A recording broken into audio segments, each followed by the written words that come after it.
Hey there, Breakfast Club. I'm Peach, and it's Sunday. So first off, I want to say I hope you guys had a great Christmas, and please be safe this coming New Year's. And I also want to say that I very much enjoyed our guest host, Noel Plum99, filling in on Wednesday, and I really hope that he makes more appearances on the Breakfast Club. So, on that note, I want to chime in on Got That Funk's discussion regarding how history will remember President Obama. And basically, I think that nearly all present-day perceptions of him will ultimately survive, obviously some being more popular than others. When we speculate on how history will remember a public figure, it really depends on who your audience is. Does history remember President Lincoln fondly? For the most part, yes, but there are also many things documented about him of which many people are not so fond. Sure, he is credited with preserving the Union, but only after an extremely bloody war and suspending habeas corpus. FDR implemented the New Deal in response to the Great Depression, but he also interned hundreds of thousands of innocent American citizens during World War II just for being of Japanese descent.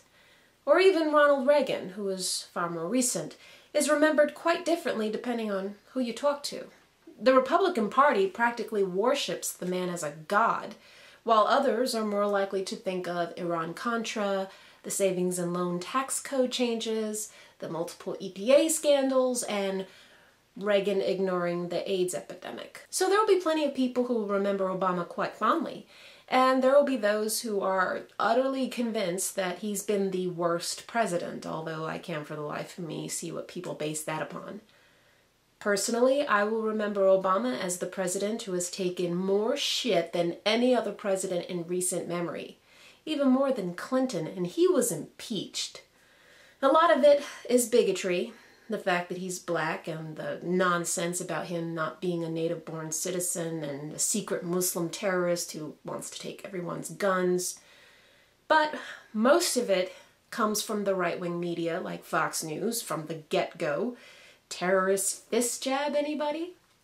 And the Republican-controlled Congress that seeks to block everything he tries to pass into law. I'll remember the president who immediately passed the Lilly Ledbetter Act upon entering office, the first president to recognize atheists in his inaugural speeches, the first sitting president to come out in favor of LGBT equality after he opposed it, which was after he was in favor of it to begin with. The president who signed the repeal of Don't Ask, Don't Tell.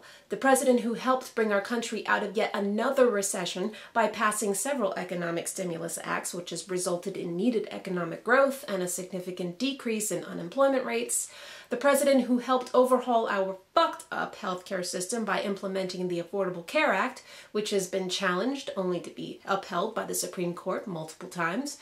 The president who gave the order to take out Osama bin Laden, which is quite the contrast from his predecessor who vowed to catch him only to state later that he didn't spend much time thinking about him.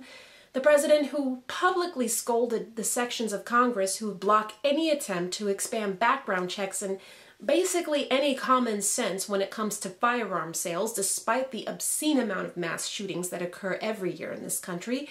And last, and certainly least, our hottest president ever, in my opinion.